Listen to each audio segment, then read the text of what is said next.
Welcome to the Season 4 of the India Energy Hour podcast. This podcast explores the most pressing hurdles and promising opportunities of India's energy transition through an in-depth discussion on policies, financial markets, social movements and science. Your host for this episode is Shreya J., Delhi-based energy and climate journalist.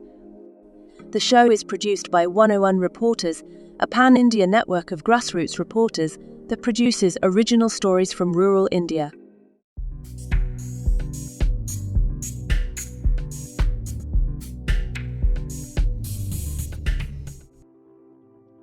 This summer was all about breaking records from temperature to electricity demand.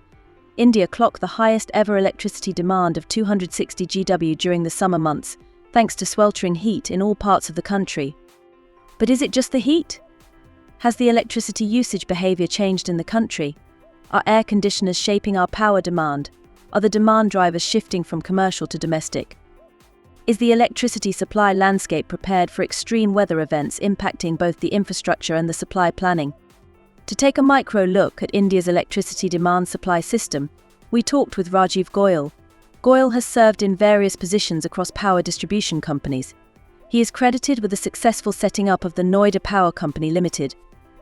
He is considered an expert in power distribution planning, smart metering and power sector regulations, among other things. He is currently CEO and whole-time director at EKI Power Trading. Hello, Mr. Goyal. Thank you so much for joining us at the India Energy Hour. We are absolutely delighted to have you here. With your rich experience in the power sector, no one could have been a better fit for this particular episode.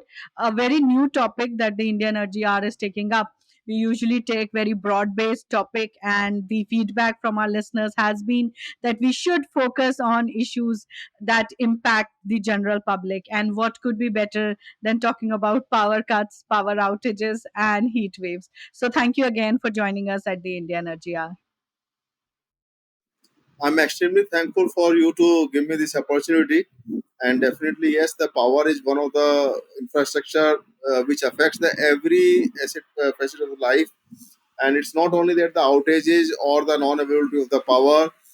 Today only I was discussing with the RE transition is happening, and in RE transition, what we have observed that thousands of the laborers are being put up on the construction sites, but they are being paid so low, and the conditions for their working is also very poor. And we are thumping our chest that 2 rupee 54 paisa we are achieving in the solar project. But I say, even if we are achieving 2 rupees 65 paisa, but we are paying the good amount to the laborers and we are bringing the change in their life, that is much better than paying the 2 rupee 54 paisa. So I think I will be able to convey my messages with your this podcast.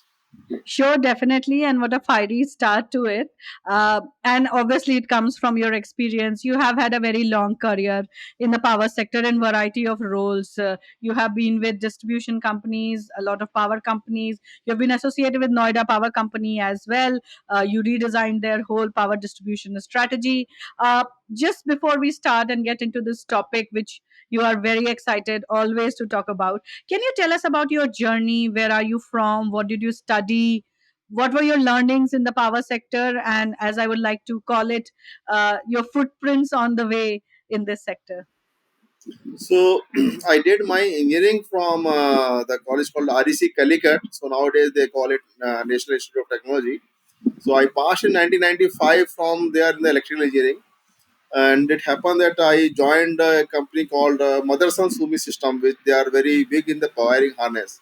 So after almost 8 9 months, then I joined Noida Power Company in 1996, and there I worked almost 8 years. Then I worked with secure meters, and there I was working for BSES and NDPL. They started their operations that time, so I was looking after their metering operations. And then I joined also a company called Mott McDonald Consultant. So it was a really a big platform for me to actually work on to the large government projects. So I did a project called Maneri Bali hydropower plant, that is 4 into 92 megawatt hydro plant. Then the second one was designing of entire network of Aurangabad city, and also the designing of SEZ called Mihan. That's very near to the Nagpur airport. I mean, in the adjacent to the Nagpur airport, and we designed 4,000 hectares of the area, SEZ area, and the transmission distribution network. And that was the time I actually learned that not only the capacity of the distribution network, the aesthetics also makes a huge difference. So the six substation where we constructed. So if you will any go there, and you'll find that there's no substation, it's a shopping mall. So from outside you will see a shopping mall, the inside there is a substation. So once again, I joined in 2006 the Noida Power Company, and I worked there till 2019. Out of that, I was looking after the operations, the power trading, their projects. So I built up the entire offices. It is a seven-star facility today in the entire India that the power discom is having, and we constructed something around 52 stations, and the capacity which we designed in a manner that by 2018 we were having a capacity which can actually cover 2035 load. So today the load is reached around 750 megawatt there. So then I joined Mercados, and I was serving as the chairman office UPPCL there.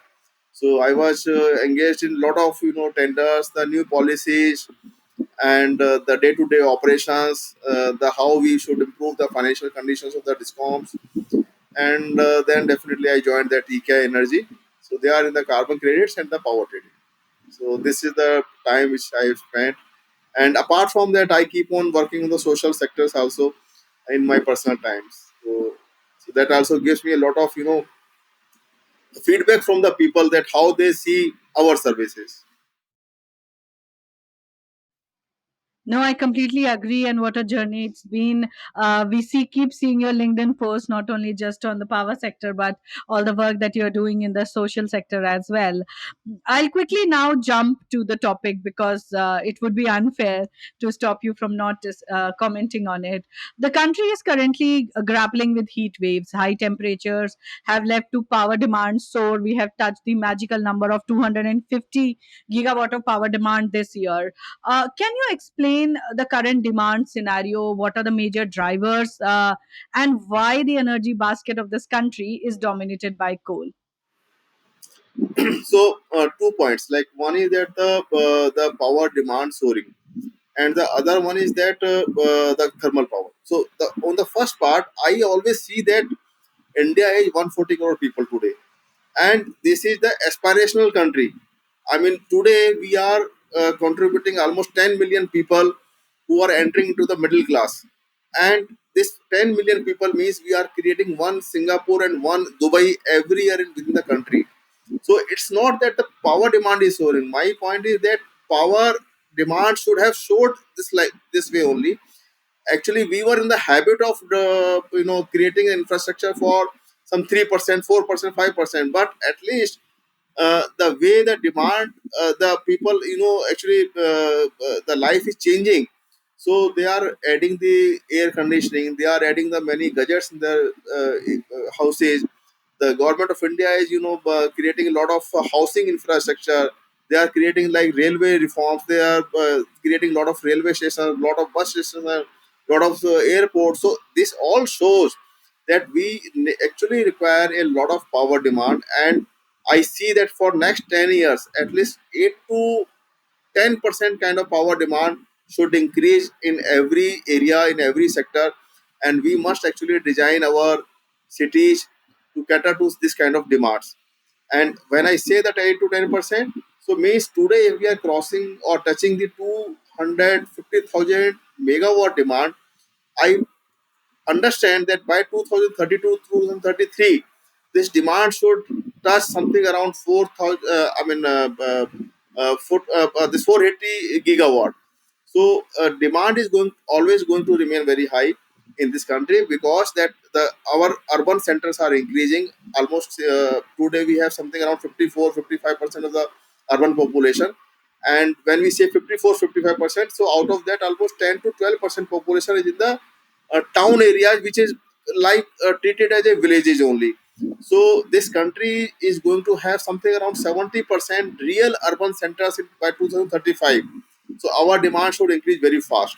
Second is the thermal. So basically, unless and until we find the grid stability factors like PSP and the battery storage, we cannot create the renewable power in such a manner that the demand can match the supply side. And for that purpose we have to be focused on the coal. Yes, nuclear and hydro can provide certain kind of resource to this to done away with the coal. But again, the hydro is taking almost 15 crore per megawatt kind of investment. It's taking 8 to 10 years of time. The battery storage definitely it's increasing, but it will take something around 2029 to 2030 to stabilize somewhere around 50 gigawatt. And PF's pump hydro again, like theory is coming very soon, maybe in the month of August only. But the real PSP should come something around 2028 2029.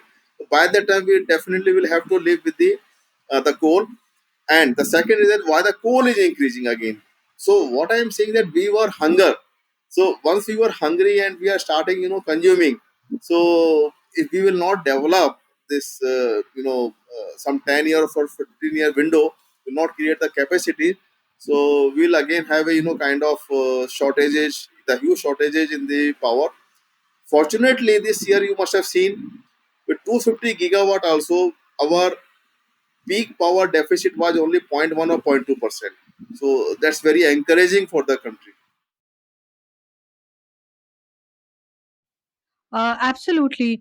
Before I jump on to the micro aspects of what is driving the demand and how cities need to be prepared for it, if you can quickly explain to our listeners, how does a power distribution companies and for the layman listeners, a power distribution company is someone who plans and delivers electricity to your households. I'm sure you will have a much more comprehensive definition, but how does a discom plans the electricity distribution, like for these all sweltering summer months? How do discoms plan ahead? What is the long term, short term plan as to maintain a match between the demand and supply?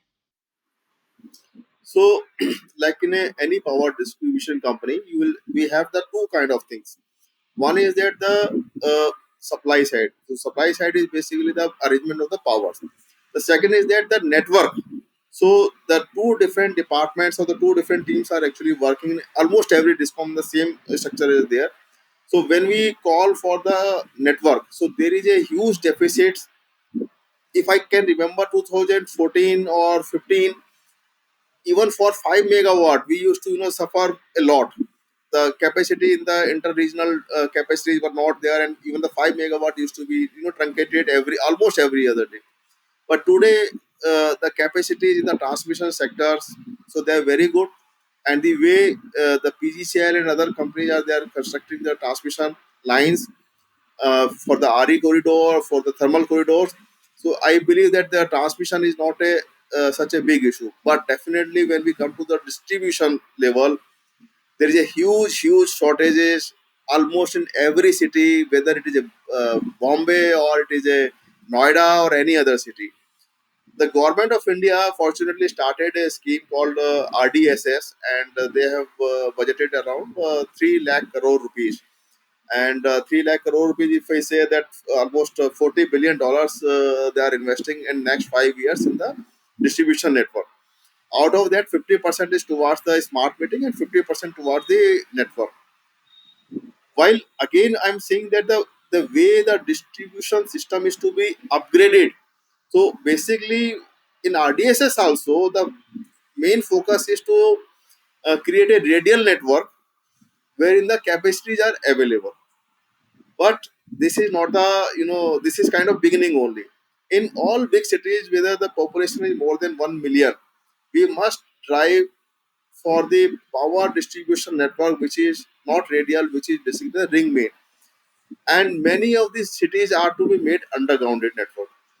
What is happening today that a small wind or a small rain, sometimes they say that because of rain, sometimes because of wind, sometimes because of moisture, sometimes because of this nature, that nature, supply outages are there. So by 2024 we are sitting, we cannot actually face our consumers in this manner.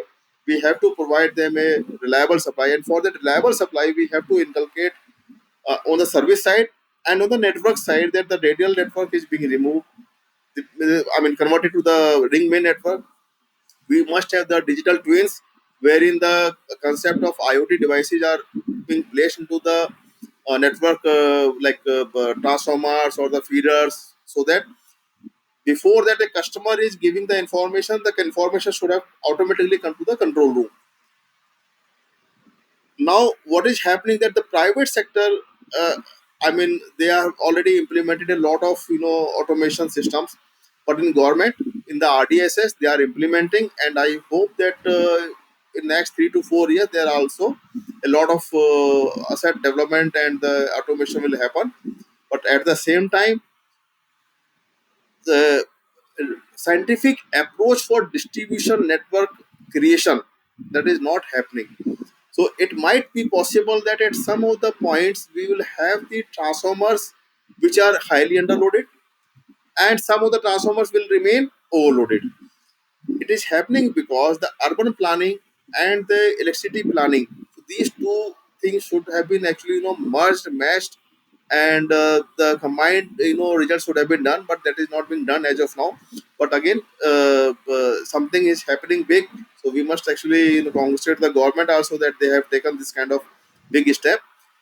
In definitely in the coming time the government will also feel that the urban, and when they are coming up with a smart cities program, so they may come up with the programs that the underground cabling may be done, and this the AI and the IoT switches they have been implemented, so that the automatically information and the automatic relief to the faulty network that can happen. Yeah, I'll probe you further on this, and because I want this issue to be de-jargonized, because our listeners should definitely understand how a power cut happens and what are the reasons. And you said something very interesting, and let's start from there. That the electricity planning and the urban planning are not in sync. You said that there are urban centers which are overloaded with demand, and just to give an example of it, there are images and videos coming in where in front of a transformer people have put a cooler and a big fan so that it doesn't heat up or catches fire. So let's take it one by one. uh, on the First of all, on the infrastructure front, and I'm talking about uh, district level, state, city level, sub 11 kV, as we call it, 11, 22 kV, 33 kV network. How is that infrastructure? Is that infrastructure robust enough to cater to the rising demand? You mentioned that urban centers are becoming overloaded because our residential demand is growing, which is basically coming from air conditioners, cooling equipments, etc. You might elucidate more on that. So, if we just talk about the infrastructure, how good, bad, worse it is according to you, and would you like to rate states and give a good example and a bad example? So, like if I give you one example, like we created Mihan SEZ. So we created that in 2005. Even today, this network is only 10% loaded. I give you example in Noida Power, in BSES, in NDPL. So there are many areas where we had created the networks, which are even after implementation of 6 years, 7 years. So they are loaded to some 15%, 20%. So what happens that people, maybe in the regulator they also say that you are creating the over capacity infrastructure, but it is not like that. The infrastructure is being created in especially in the urban areas where you have to cut a lot of roads also, you will not get the ROW also.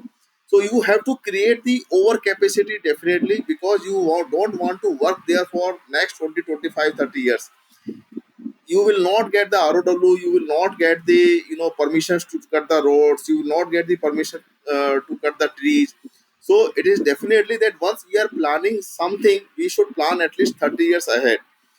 So that demand should have been there. Now what is happening, like in Delhi, in Noida, in any other city, if you go, even in Bombay you will go, a lot of buildings, maybe it was only 500 square meter a plot, single family was living. Today something 30 flats are coming up onto the same plot. So you cannot create infrastructure like that. So basically, what I'm trying to say that when FSA are allowed to be increased by the municipalities, so they should take into confidence the the utility services also, whether it is a gas, electricity, water, or anyone.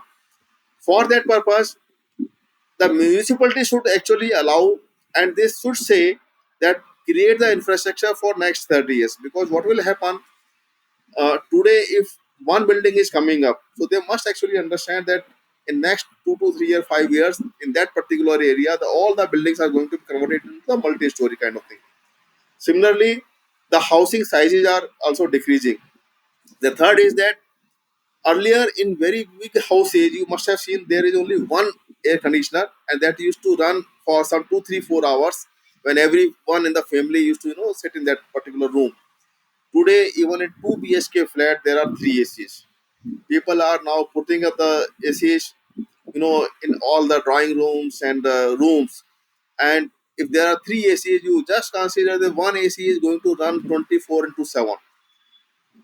The temperatures are going high every year.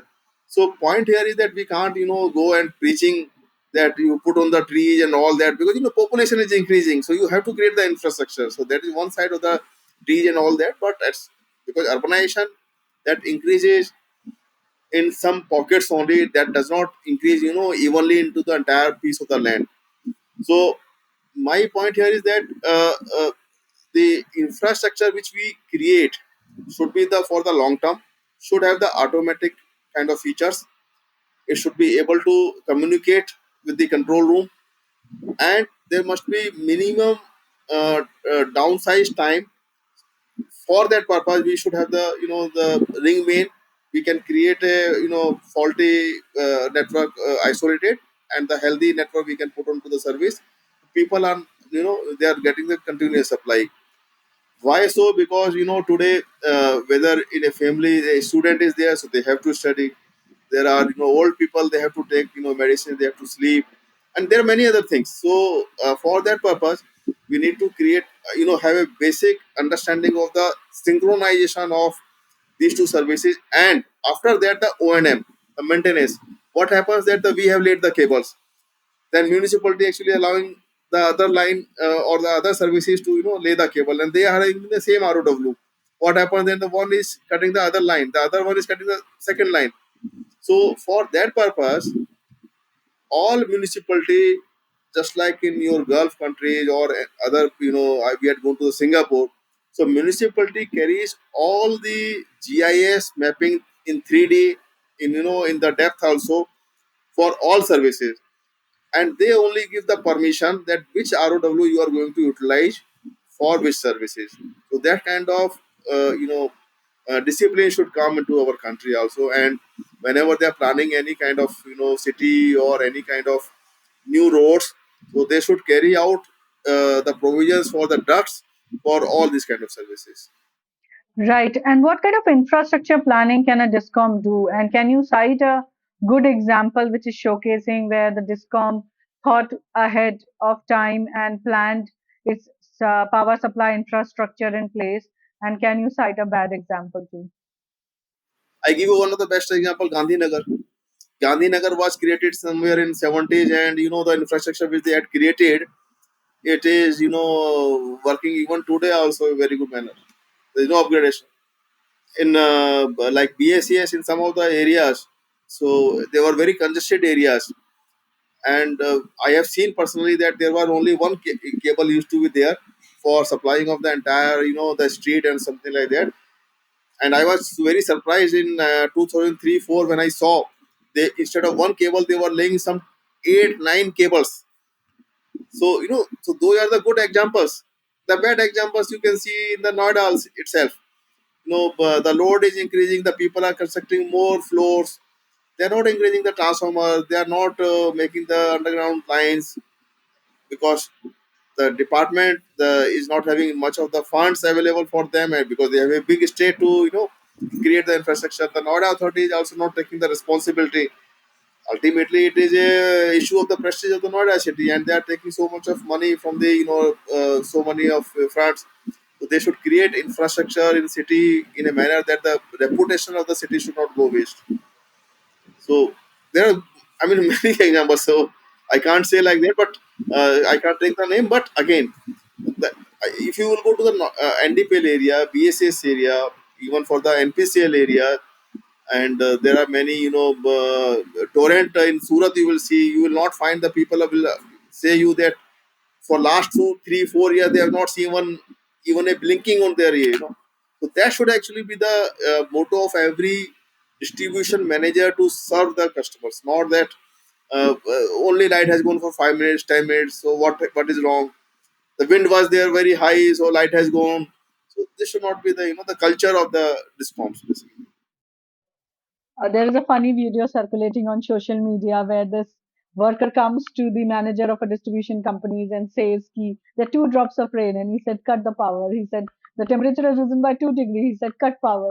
So, yeah, jokes apart, and I'll digress here a bit. Uh, the names that you have taken, interestingly, are all private companies. And that brings me to a word that is not liked much in the power supply chain, and that is privatization. uh, do you think privatization or the entry of a private player into power distribution has the role to play in reforming the power supply in these regions? Or was it because the state government pushed reforms, pushed better technology through these private players, and it was actually the regulations which is the hero of the game here? Again, the management is management. The human beings are same. So whether it is a private company or it is a government company, I have tested the both the things. I work for the government companies also. I work for the private companies also. So in my opinion, I can't say that the government companies are best or the private companies are best or government companies are, they are not giving the good things. MSC resale in many areas you will find the same kind of services which the torrent is giving in the Surat. For that purpose, even if you go to the the Chandigarh, they are having the very good supply conditions. You go to the Goa, they are also having the very good supply conditions. So, like in Gujarat, also you will find service levels are very good. So it is not that the government or the private. The point here is that we have two things shortage.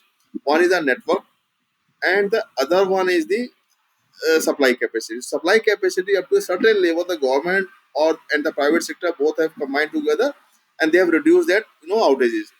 On network side, there is a huge shortage. If you read the order of November, this not November, this April or May, Tamil Nadu has given a very good order. Tamil Nadu regulator, he said very point rightly that universal service obligation, though it has to be maintained by the power discom, but in the given situation, the power companies cannot alone can oblige cannot be obligated for the universal service obligation, and the consumer, the private sector, the other sector, they all have to come together and resolve the issues. So my point here is that the section 14 of electricity act, they say the parallel license. So now the real thing is that the parallel licenses should be allowed in almost every city, at least 1 million plus city. Let the people come invest into the network. Wherever the network is sufficient enough, let them use the network of each other party by paying the wheeling charges. So real issue is that we have a shortage of network capacities as far as the like metering is concerned. So the government of India now putting up 25 crore meters, smart meters, and these are going to be implemented by all the private companies. So one way the asset is already privatized. Services have gone to the private sector. So, but again, that will give only the the help to the for the correct billing, the data analysis for the real the rightly power purchase, network development, reduction of TND losses on the network side of the poles and the cables and the transformers. So as of now, this is a responsibility of a state discom or whichever that discom, the private discom or the state discom. Private discoms generally they have a good money sources available with them. They are putting it up. Unfortunately, in some of the private discom, the regulator have become so strict to them that they are asking them to take approval even for installing a 400 kV transformer. So that is not a right way of allowing a discom to function. So that is not the work of the regulator to micromanage the some transformer installation work. So, and in the government sector, see, the state resources are very the very difficult to get the state resources. They have got so many schemes to implement. For that purpose, the either the parallel licenses they should allow, or they should allow like TBCB is implemented in the transmission sector. So similarly, TBCB kind of system should be allowed in the distribution also. I had seen the Rajasthan because I submitted a proposal to UPPCL chairman in 2021 when I was working with the UPPCL. So I submitted a proposal, and later on I saw a tender from the Rajasthan that 22 number of 33 kV substations and associated 11 kV and 33 kV lines, say they were put on to the tender under PPP, where a company has to come commission on entire project, and they will get the money on a monthly fees kind of thing, and they have to maintain the network also for 10 years of time. So this is the way the public funds can be brought in, private funds can be brought in, and the public infrastructure can gain. And today you must have seen that SBI has issued bonds for 10,000 crore rupees, for which they have received 20,000 crore rupees, and that is also at only 7.36%. So we do not have shortage of funds in this country as of now. We can't say that we don't have funds. Funds are sufficient. That is to be channelized to the right way. And for that purpose, I say if we privatize everything, that is also not good. We keep everything on the government, that is also not good. Both the systems should come and they work, and there is a huge volume they are going to come. Once we are saying that today something around 42-43% is the urban, in next 15 years it is going to increase to some 60%. So we can understand that almost double kind of thing are going to come into the city itself. So we must actually allow at least in the cities which are 1 million plus population, two players to come and operate just like your Mumbai. Very interesting points, all of them. I just want to also understand, does the financial situation of the discoms has a role to play? For the last 15 years, there have been one or the other financial restructuring schemes for the power distribution companies. Some failed, some worked partially, and now there is another RDSS scheme which focuses on a very carrotanistic approach. Uh, do you think that private sector has been wary of the distribution sector because of this only? And the section 14 that you mentioned, which basically opens the door for a parallel license or another player to come into the same area, would open more doors for private investment into distribution. Very rightly you have said. So we need to divide the functioning of discoms in two areas. One is that urban area, other one is the rural area. Urban area is where the municipalities should come and pitch in. They are also having the posh areas and the slum areas. So if they are constructing the water pipelines, they are constructing the roads, street. So they must have certain funds available for the electricity network also every year. They should have. And similarly, like in village areas, we have the panchayat, and the rural development department. So they are constructing a lot of things there. The talab they are constructing, the street lights they are giving, the roads they are putting up, the ration they are giving free. So similarly, some of the amount should be kept for the electricity network. So we need to understand that the state discoms, especially I'm saying the state discom, it is a burden on them to develop the entire network on their cost, and then they have to supply electricity where a lot of money is not coming up. So for that purpose, I always say that this kind of scheme, like RDSS kind of scheme, or we should not call it basically financial restructuring of the discom. These are the social sector investments. Like if I most of the time I say the hydropower plant.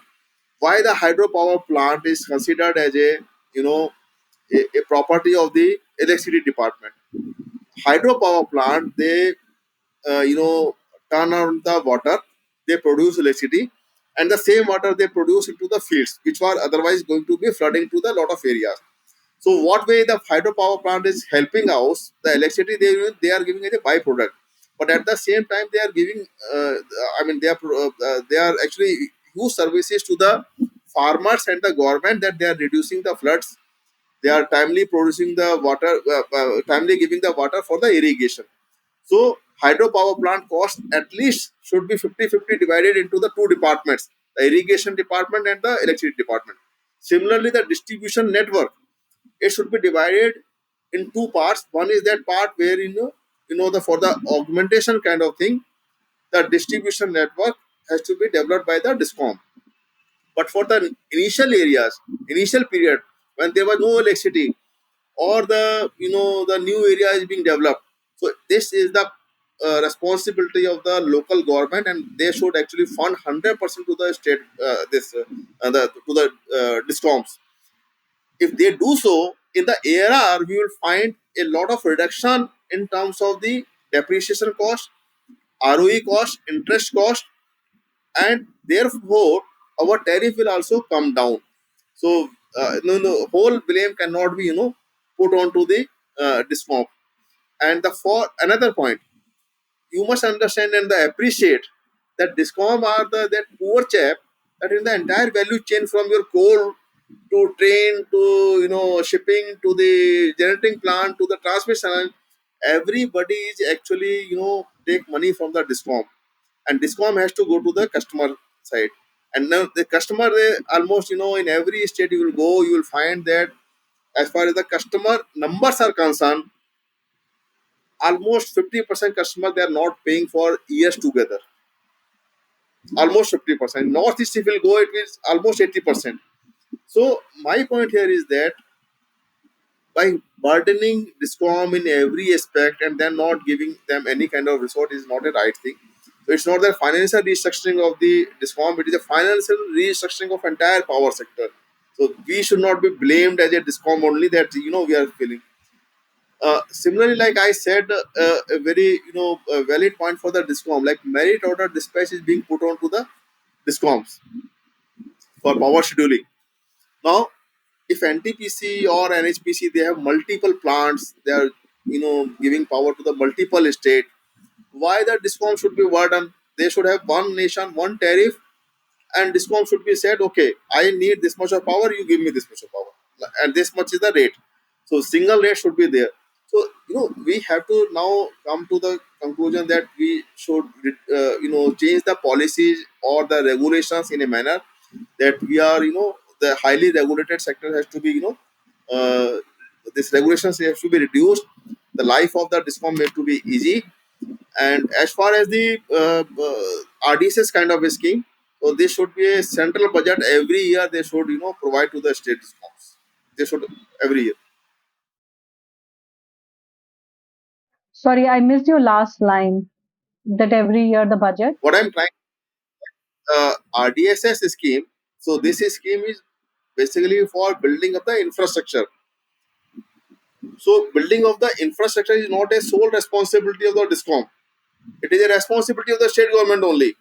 Somehow in the past, the discom have taken this responsibility onto their head, so they are following that practice.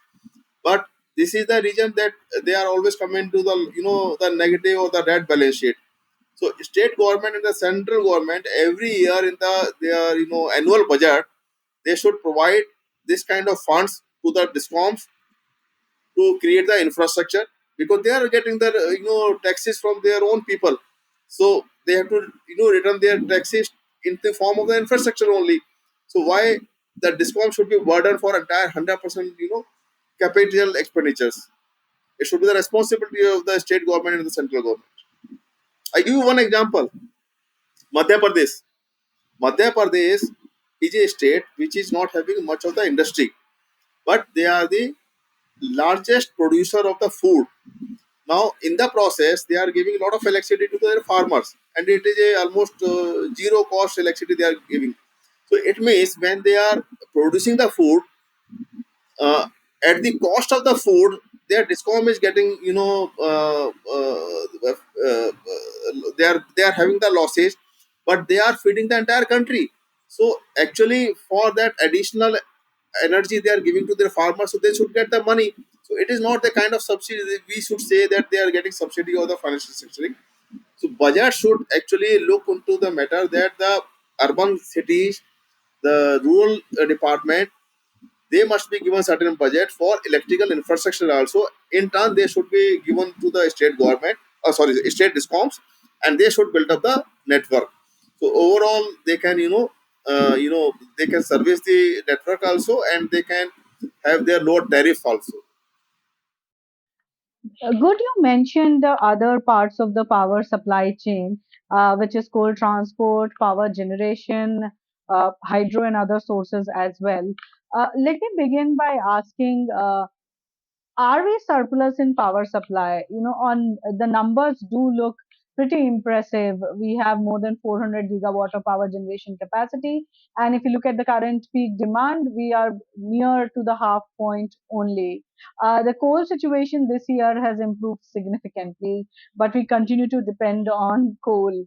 Uh, so, if you can just give us a detail about what does our power generation scenario looks like, and are we comfortable enough to meet with the demand if it were to rise in double digits every year? Certainly, this year we have able to achieve a condition where the peak demand was shortening only on 0.1%. This used to be around 3.5% last 10 years back. So we have the India has actually grown up a lot in the capacity terms, and the way the government of India has started the new constructions, I believe that generation capacities are not going to be issue.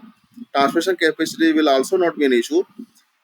The only point here is that the actual demand we have not received till now. When we say that 2050, this 250,000 megawatt was achieved, and the gap was only 0.1%. So it is that almost, which I understand at the national level, 10 to 15,000 megawatt has actually not come into the system.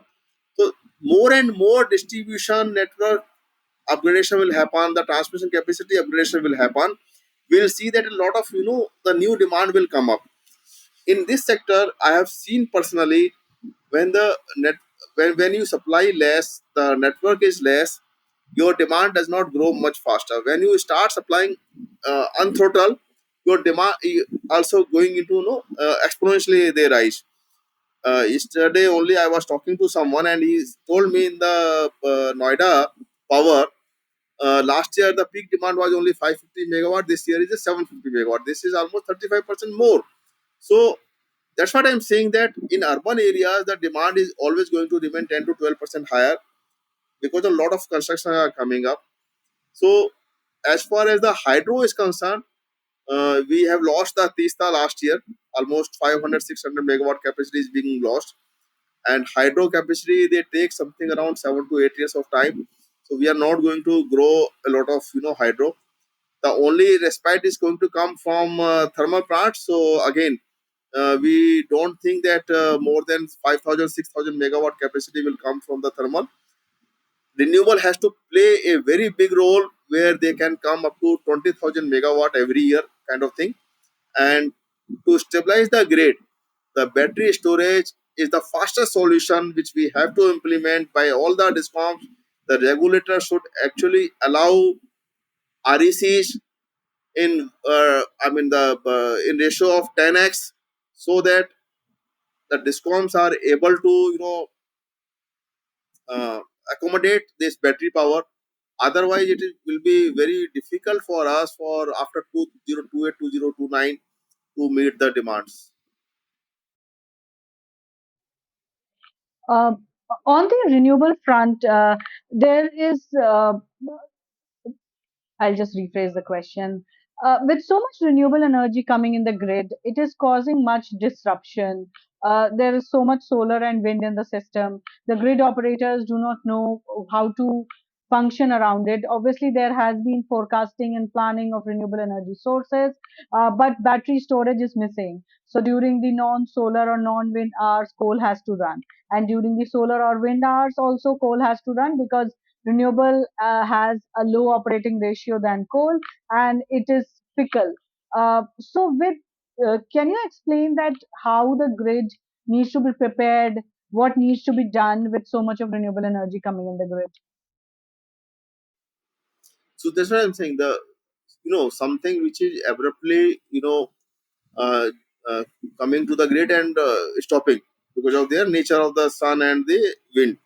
So it's not possible the grid operator to maintain the grid in such kind of flexible this flexible scheduling.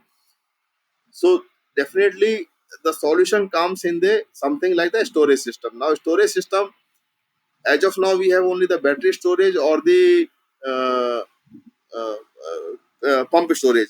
The third option that people are saying that we can create the LNG and the green hydro and we can run the plants, etc.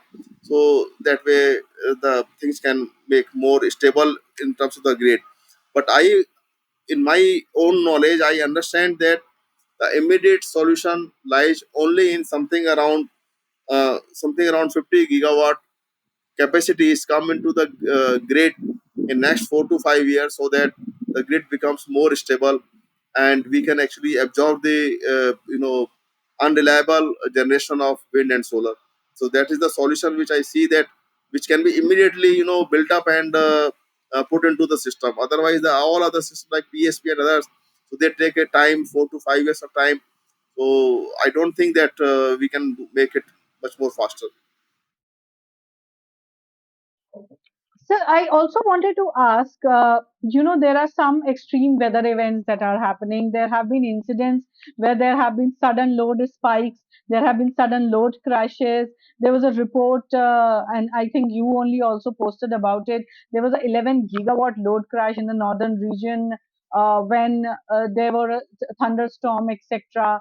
What kind of planning is required to tackle these extreme weather events, which are unprecedented? Because most of them emerge from the climatic and global warming issues that are impacting the weather in this country. You are very rightly said that this disturbing and or the sudden changes in the weather conditions, so they are creating a lot of problems for the grids. Sometimes the demand is increasing very fast, sometimes the demand is crashing. And Mr. Sony has actually done the workshop also. I mean, I'm not kind of knowledgeable person in that terms. But again, this 11 gigawatt actually crashed because of the disturbance in the Champa Kuchitra line, not because of the weather. But again, surprises which are coming through the weather changes. We cannot say now that surprises, because every year now, if you see the last 6 7 years, which I can remember from 2016 or 17, so we are seeing almost 8 to 10 days or 12 days in our country, in different parts of the country, that sudden changes are coming up, and their changes are very, very huge changes. And the predictions are also not coming so fast. So this should need to be need to be included in our planning now. So now no more we can say the changes were surprise. So the surprises have become normal kind of thing nowadays. And definitely the power grid and the experts are doing a lot of other things. And I mean, they will be able to answer your queries on that grid stability. But yes, the changes are going to be common every year, and they may increase from 8 days to 18 days also. No one knows it very well. Got it. And this is my last question, and you can elaborate on it.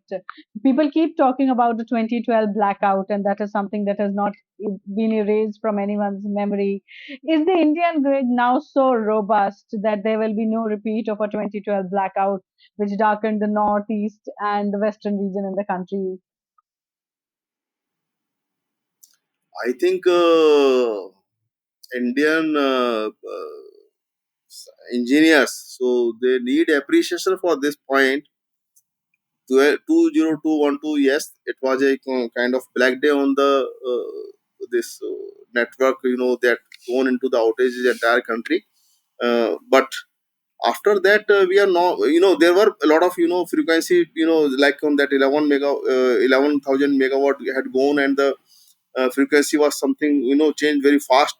But again, the grid has become very very robust, and the lot of technical people, and they are working on the grid, and they are maintaining the grid. So now we can say that we are among the top, some 2 3 kind of country where such kind of things are happening. Otherwise, in most of the country, you will see that very recently, I was reading that in the US the grid was failed, some part of that area. So but we are maintaining the grid, so it is a huge services by the power grid and their officers to this nation. They are bringing a lot of capacity also, and flexibility in the grid also. So it's a huge services to the nation.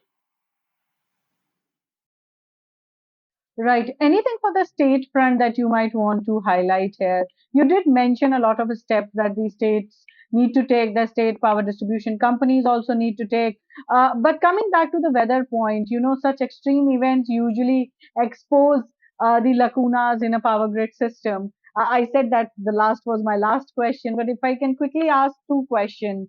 One, extreme weather will expose what are the weaknesses in the system, and the other question is that are the states prepared for this? At central level, there is definitely a lot of planning happening, but are the states prepared for this?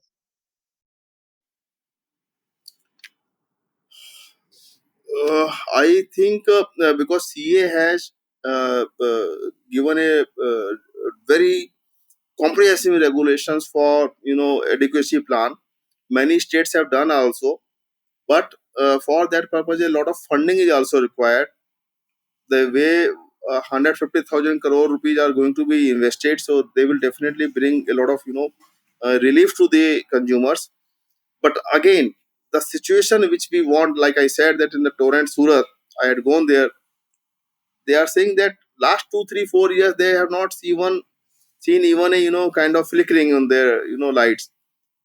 If we want our India to grow much, or we need to stand something around the developed country, so at least 200 300 of our cities where the population is more than 1 million, we need to develop that kind of network, and that requires a not 150,000 crore rupees, maybe something around uh, each city will require something around 1,500 crore rupees for development of the network.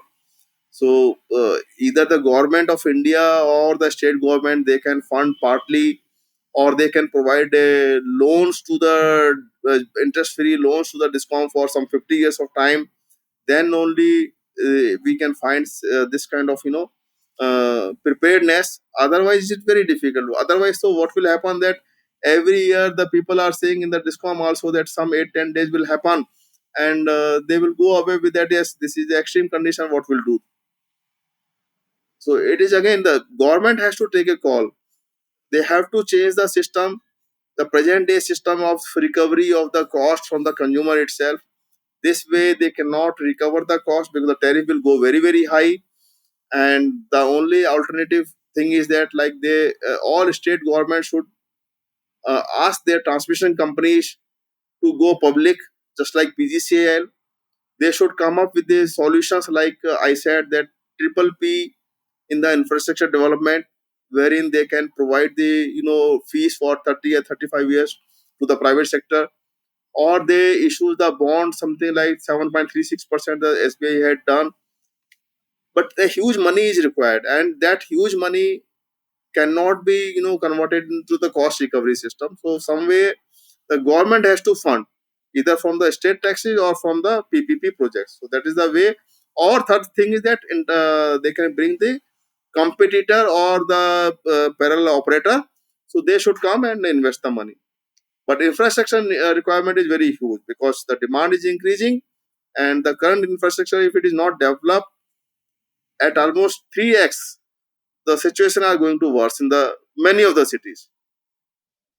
No, absolutely right. Thank you for these insights. My last question, not a question, but your bet. Which year will you bet that India, all across all cities, will have 24/7 uninterrupted power supply, irrespective of rural, urban area? What is your bet? The current going, I think that the way power was available only 6-7 hours in 2009-10 in villages. Today, I see a lot of states I have seen the power is available 19 to 20 hours, and in some of the states they have gone to 24 hours, and that has happened in the 15 years of time. I feel that in next 15 to 20 years, this kind of situation will come in India also. In the entire India, the at least for the light and fan, they will get the 24 into 7 supply. Just light and fan. Maybe not agriculture, but other uses they will get the 24 into 7 in next 15 to 20 years. Very interesting. On that note, I'll close this conversation. Thank you so much for talking with the India Energy Hour. It was a very interesting conversation. We touched upon a sorry, we touched upon very fascinating points of the power supply chain, how it impacts consumers like you, me, and the listeners of the show. So, thank you again for your insight. It was a great conversation. I'm I'm thankful to you for providing me this opportunity, and I understand that uh, there is a huge potential in India, and power sector is going to contribute a lot for the growth of the India, and we all will have the kind of developed country we are living today. We will have some kind of living in next 15-20 years of time. Thank you very much. Amen to that. Thank you so much.